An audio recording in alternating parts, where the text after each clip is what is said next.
Hello students, welcome to lecture 10 on estimation theory 2. It will cover MVUE and Cramer Rao lower bound. Let us recall the observed random data x1, x2 up to xn are characterized by a joint PDF which depends on some unobservable parameter theta. An estimator theta hat x is a function by which we guess about the value of the unknown parameter theta. So, corresponding to suppose random data, we have a PDF which is characterized by a parameter theta, and estimator theta hat x is a function by which we guess about the value of the unknown parameter theta. An estimator theta hat of parameter theta is unbiased if and only if E of theta hat is equal to theta. So, this is the requirement for an unbiased estimator. A minimum variance unbiased estimator MVUE has the lowest variance in the class of unbiased estimators. So, this is one of the important estimator, that is minimum variance unbiased estimator MVUE, and theta hat, that is estimator theta hat, is called consistent if this probability of any arbitrary deviation goes down to 0 as n tends to infinity. So, this is the definition of consistent estimator.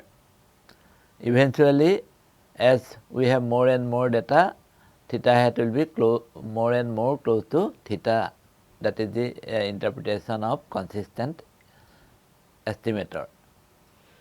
If theta hat is unbiased and limit of variance of theta hat is equal to 0, then theta hat is consistent. That is a simple test for consistent estimator when theta hat is unbiased.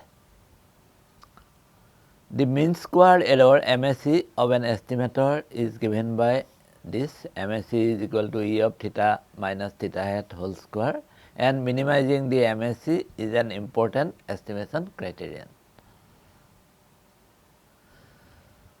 This lecture will revisit the MVUE property and discuss one of the important bounds on the variance of the unbiased estimators, the Cramer Rao lower bound. It is abbreviated as CRLB. Minimum variance unbiased estimator, that is MVUE. Recall that variance of theta hat, we define it as E of theta minus theta hat whole square. We can write it as theta hat minus theta, but it does not matter. In both ways we can write. Theta hat is an MVUE if E of theta hat is equal to theta and variance of theta hat is less than equal to variance of theta hat dash, where theta hat dash is any other unbiased estimator of theta. MVUE is also known as the best unbiased estimator because its variance is lowest. Therefore, it is also known as the best unbiased estimator. We will prove one important theorem, and MVUE is unique. Suppose theta 1 hat and theta 2 hat are two MVUEs for the deterministic parameter theta. Clearly, E of theta 1 hat is equal to E of theta 2 hat is equal to theta because of unbiasedness. Suppose variance of theta 1 hat is equal to variance of theta 2 hat, that is equal to sigma square, because both have the same minimum variance. So, let that minimum variance be sigma square.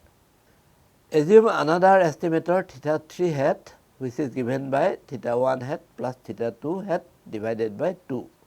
Then variance of theta 3 hat will be equal to variance of theta 1 hat plus variance of theta 2 hat plus 2 times covariance of theta 1 hat theta 2 hat whole thing divided by 4. Now, this expression is less than equal to variance of theta 1 hat plus variance of theta 2 hat plus 2 times mod of covariance of theta 1 hat, theta 2 hat divided by 4, because any number is less than equal to its mod value.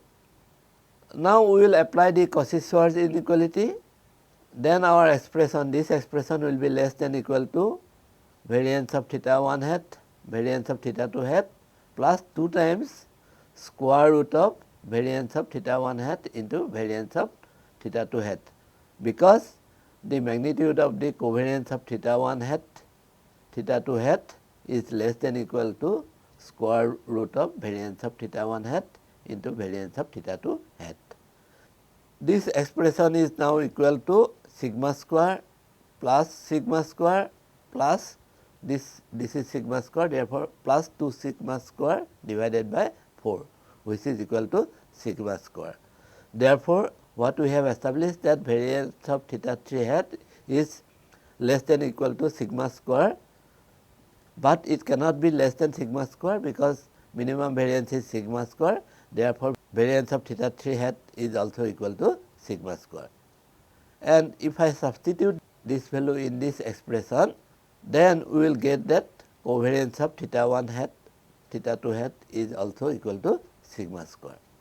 So, if there is another estimator theta 3 hat, which is equal to theta 1 hat plus theta 2 hat divided by 2, then its variance is sigma square, and this shows that covariance of theta 1 hat, theta 2 hat must be equal to sigma square. And now, let us examine this expression, variance of theta 1 hat minus theta 2 hat. This will be equal to variance of theta 1 hat plus variance of theta 2 hat minus 2 times covariance of theta 1 hat, theta 2 hat. Now, substituting the value, we will get this is sigma square, this is sigma square, and this is sigma square. Therefore, this expression will be equal to 0. That means, variance of theta 1 hat minus theta 2 hat is equal to 0. This implies that theta 1 hat must be equal to theta 2 hat with probability 1. Therefore, an MVUE is unique. Minimum variance unbiased estimator is always unique. The uniqueness of MVUE makes it the most desirable estimator. Now, we will discuss Cramer Rao lower bound CRLB. The joint PDF or joint PMF of the random vector x, that is x1, x2 up to xn transpose, determines the minimum variance. This joint PDF will only determine the minimum variance of theta hat. Theta hat is a function of this random variables. Let fx theta, that is equal to small f PDF x1, x2 up to xn semicolon theta, that is it is a function of theta, be the joint PDF which characterizes the random data vector x. This function is also called likelihood function. So, this is the likelihood function, which is a function of theta, and we denote it by this is the likelihood function. Now, if we take the logarithm capital L x theta, that is the log of this likelihood function, is called the log likelihood function. Now, we define a term known as Fisher information statistics, I theta. I theta is the expected value of del L del theta whole square. So, we take the partial derivative of L with respect to theta and then take square. Then the average value of that quantity is a measure of average information, and it is called the Fisher information statistics. Like any information measure, it is also positive, and we can show that it is an increasing function. Cramer Rao theorem gives a lower bound of the variance of an unbiased estimator theta hat in terms of I theta. So, the lower bound in the variance will be given in terms of I theta. So, we have discussed what is I theta, that is the information Fisher information statistics, that is E of del L del theta square. Suppose theta hat is an unbiased estimator of theta and f x1 x2 up to xn theta satisfy the following regularity condition. Likelihood function satisfy the following regularity conditions. That is, theta lies in an open interval d theta. There is an interval d theta on which theta is defined. The support chi, this is defined by x1, x2 up to xn such that this likelihood function is greater than 0. Wherever likelihood function is 0, that support does not depend on theta. So, essentially we will be using a integration, that limit of integration does not depend on theta. Del L del theta, partial derivative of L with respect to theta exists and is finite. So, these three are the regularity conditions. Under the above regularity conditions, variance of theta hat is greater than equal to 1 by I theta, where I theta is the Fisher information statistic. The equality of shear bound, this is the Cramer Rao bound.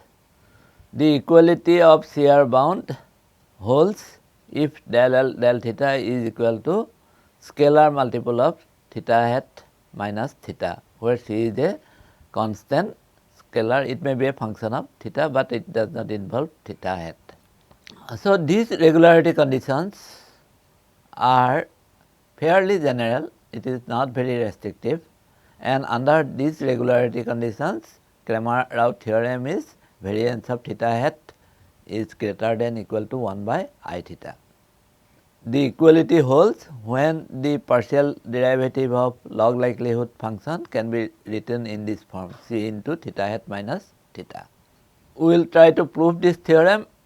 The proof of shear theorem is based on simple calculus and the Cauchy-Schwarz inequality. That is a very important inequality.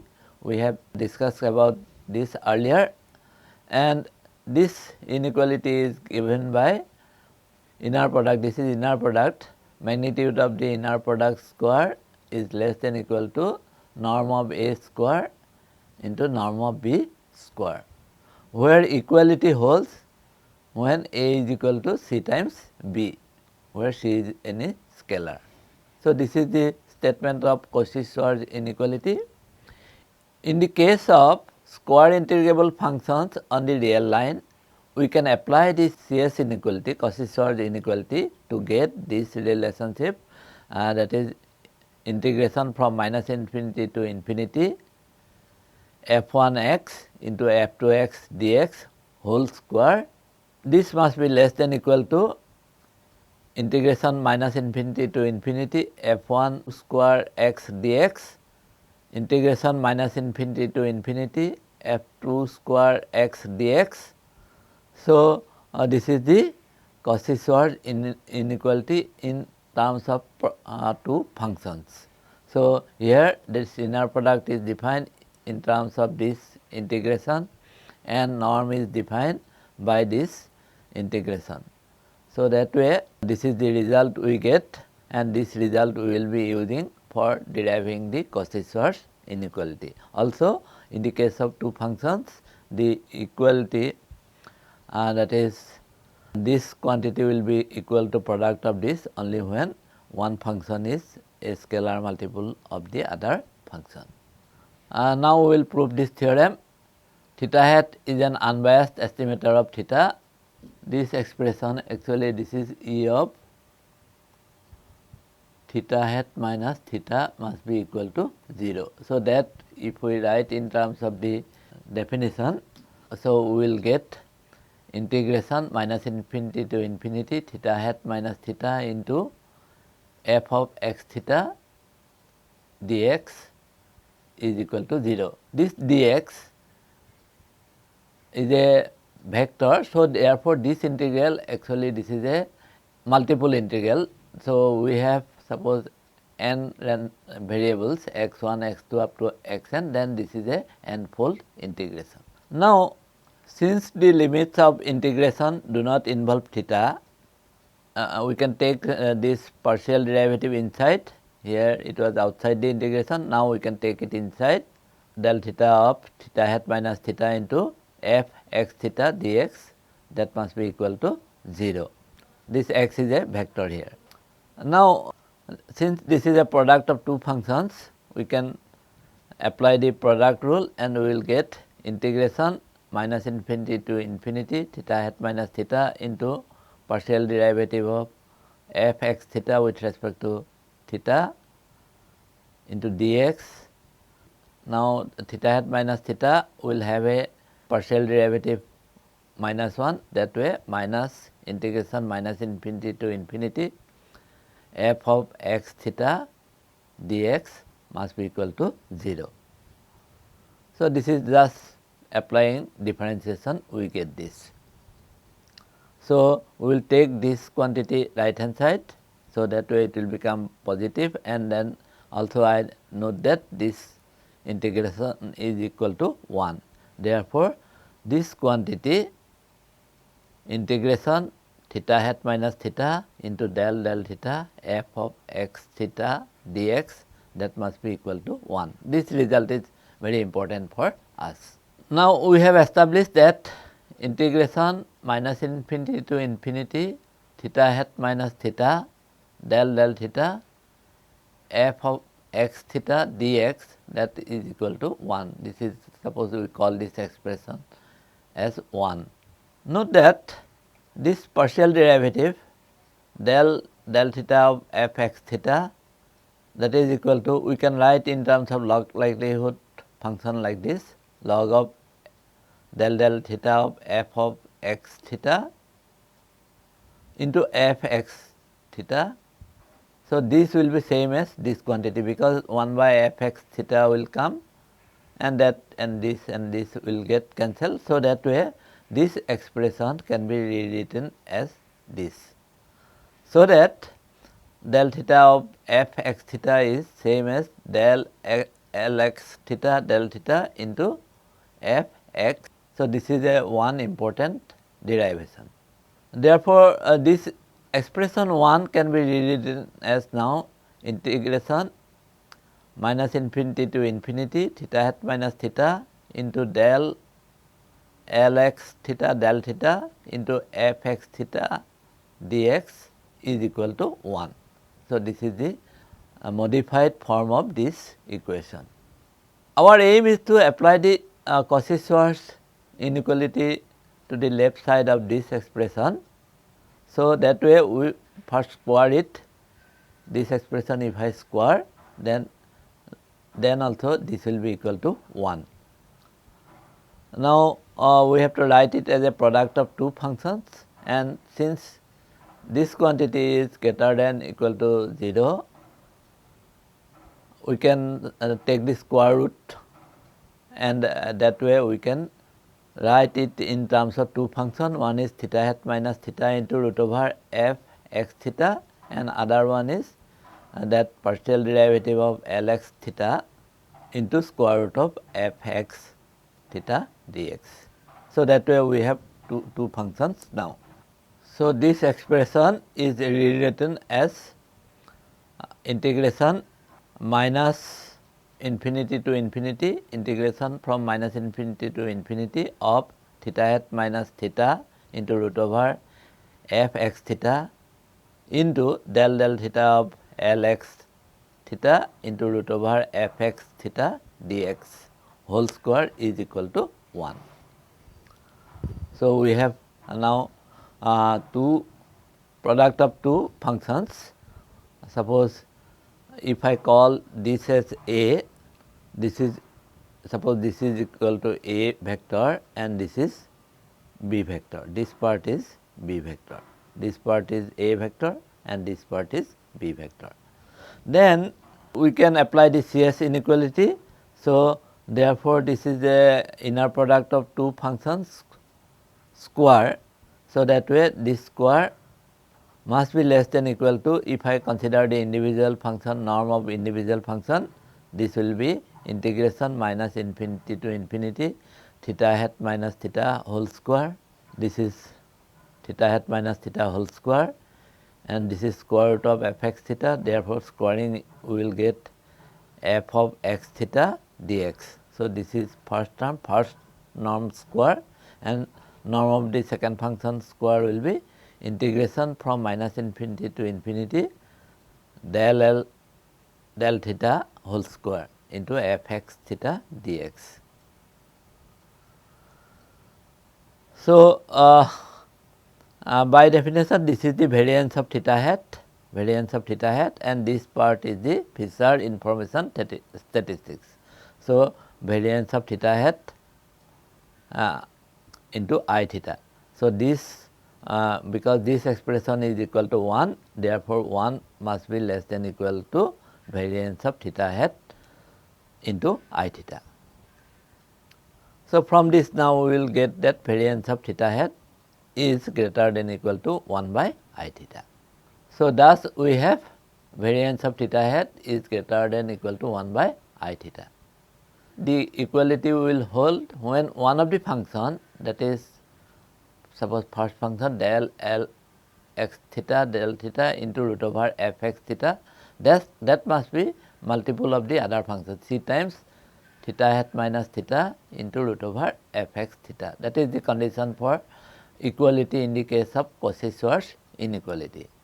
So, since this quantity, actually we want this to be greater than 0 in the region of support, that is the regularity condition. Therefore, we can cancel these two quantity. So, what we will get? We will get this equality will hold when del L del theta is equal to c times theta hat minus theta. This is the condition for equality. Where c is independent of theta hat, it is a scalar actually, and may be a function of theta. C may be a function of theta, but c does not involve x or c does not involve theta hat. Now, to find c, if we take the square of this and take the expectation, then E of del L del theta whole square will be equal to c square times E of theta hat minus theta whole square.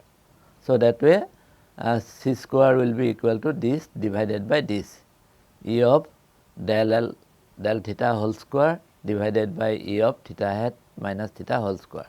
This is the variance and this is the information statistics. So, that way I theta divided by variance of theta hat. So, c square is equal to I theta divided by variance of theta hat. So, this scalar c is given by this. Now, we know what is I theta, but there is a better expression algebraically for I theta that we can derive now, that is integration of f dx is equal to 1, join PDF likelihood function, integrate with dx must be equal to 1. This implies that partial derivative of this quantity must be equal to 0. Again, under the regularity conditions, we can take this partial derivative inside. Therefore, del theta of f x theta dx integrating from minus infinity to infinity must be equal to 0. Now, this we can write as this quantity.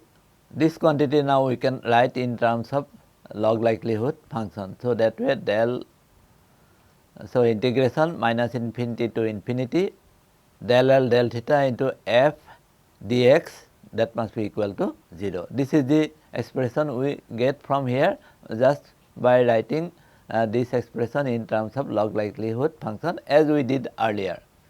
So, now what does this expression implies? That expected value of the partial derivative of log likelihood function is always equal to 0. This is also one important result. But we are interested to the second partial derivative. Therefore, we will again take the partial derivative of this expression. That way we will get, because now it is a product of two functions. So, if we take the partial derivative with respect to theta again, and of course, we assume that these partial derivatives exist.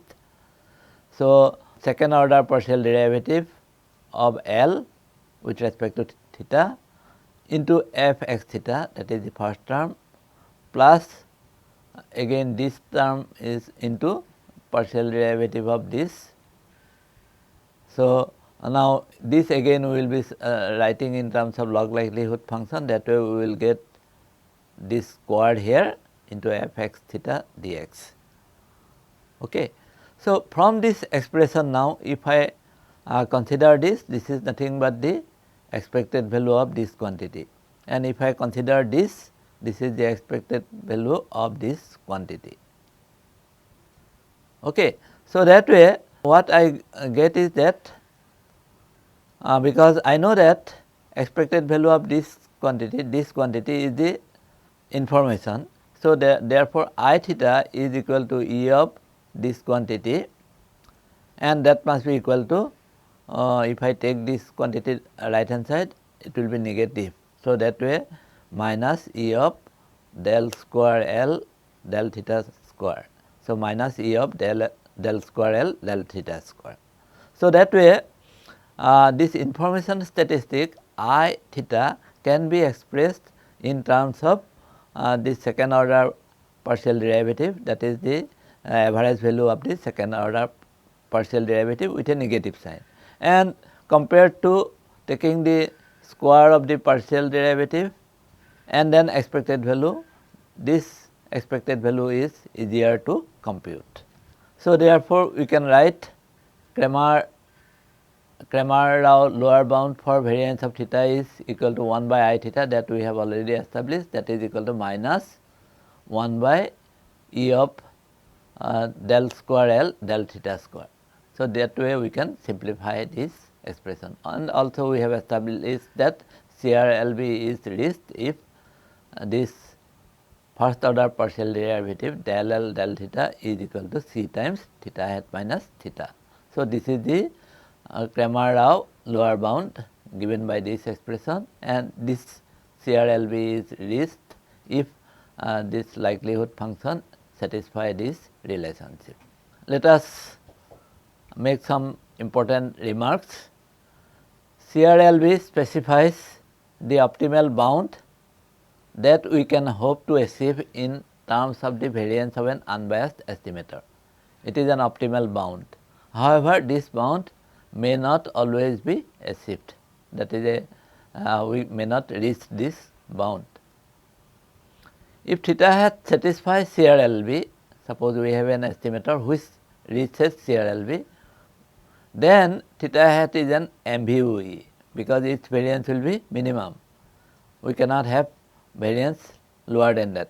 So, theta hat in that case is an MVUE and also called an efficient estimator, that we have defined earlier. We have derived CRLB using continuous random variables. So, because we derived assuming joint PDF, but the same can be derived for discrete random variables by replacing the PDF by PMF and using the same regularity conditions. So, that way CRLB is more general than what we derived here. It is true for both continuous and discrete random variables. Further, suppose x1, x2 up to xn are IID, independent and identically distributed. Then suppose if I consider only one random variable, I1 theta is equal to E of, by definition, partial derivative of likelihood function whole square, and that is also equal to minus E of del 2 del theta square of log likelihood function. So, that we have already established this. Therefore, if there is only one variable here, I1 theta, I can write like this. Now, I theta is log of, that is we have to take the del 2 del theta square of log likelihood function of n random variables. So, now this joint PDF we can write in terms of marginal PDFs like this, as a product of n marginal PDFs. So, that way this will be del 2 del theta square of log of product of n marginal PDF f x I theta. And this product now we can, because it is logarithm of the product, we can write it as the sum of logarithm. So, that way del square del theta square of summation I going from 1 to n log likelihood functions ln f x I theta. Now, this we can take inside this. So, that way, and all are identical, all random variables are identical, therefore, they will have the same information statistics I1 theta, therefore, it will be, and there are n such variables, therefore, it will be n times I1 of theta. So, that way, if xi's are IID, independent and identically distributed, then the Fisher information statistic for these n random variables is equal to n times the Fisher information statistic for single random variable. So, that is the result for IID case. Otherwise, if only independent, then we have to add all this, all information we have to add. That is the additivity property of information. We will give one example. Suppose x1, x2, xn are IID Gaussian with known variance sigma square and unknown mean mu. Suppose mu hat is equal to this summation xi I going from 1 to n divided by n. This is the sample mean, which is unbiased, we have already proved. Find CR bound and hence show that mu hat is an efficient estimator.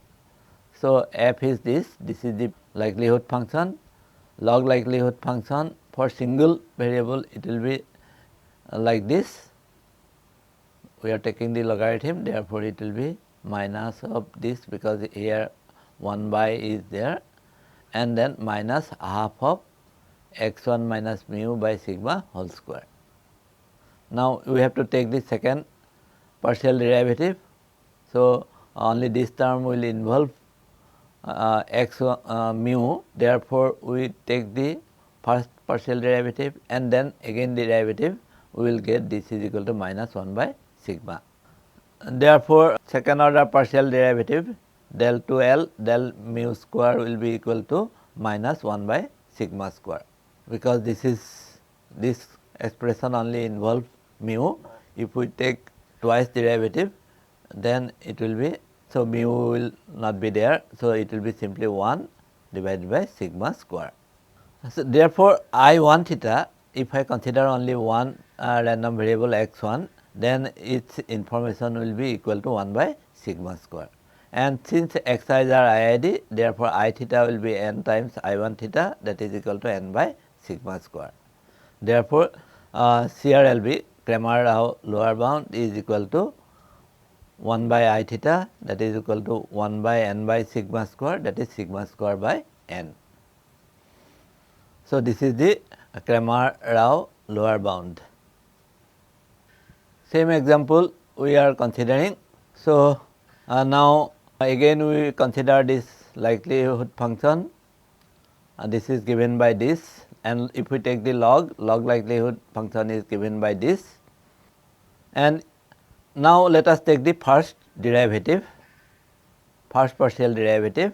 So, this quantity will be equal to, that is del L del mu will be equal to summation, because we will take the partial derivative of this, 2 and 2 will get cancelled. So, that way summation xi minus mu by sigma I going from 1 to n, that is the partial derivative of the log likelihood function. So, now here sigma is there, this sigma I will take out and I will write n here and divided by n here. So, that this expression can be simplified as n by sigma into mu hat minus mu. So, we have seen that del L del mu, that is the first partial derivative of log likelihood function, is a product of one constant term n by sigma into mu hat minus mu. Therefore, according to the equality condition of Cramer Rao theorem, mu hat will reach CRLB. So, because this partial derivative is product of this factor mu hat minus mu and a scalar, therefore, mu hat reaches CRLB, and hence mu hat is an efficient estimator. Let us summarize the lecture. The uniqueness of MVUE makes it the most desirable estimator. So, that uniqueness we established. Lx theta, that is equal to log of the likelihood function, is called the log likelihood function, which characterizes the observed data. I theta, that is Fisher information statistic, that is equal to E of del L del theta square, and also related as I theta, also we express it as equal to minus E of del square L del theta square. Cramer Rao theorem, that also we establish for an unbiased estimator theta hat under certain regularity conditions, variance of theta hat is greater than equal to 1 by I theta. I theta is given by this Fisher information statistic. Thus, CRLB, Cramer Rao lower bound of variance of theta hat is 1 by I theta, that is the bound, and that is equal to minus of 1 by expected value of del 2L del theta square. CRLB is reached if this partial derivative of log likelihood function is a product of C and theta hat minus theta, where C is a constant. If theta hat reaches CRLB, then theta hat is an MVUE. So, that is very important. So, our search was for an MVUE, and if theta hat reaches Cramer Rao lower bound, then it is an MVUE, and therefore, it will be an efficient estimator. Thank you.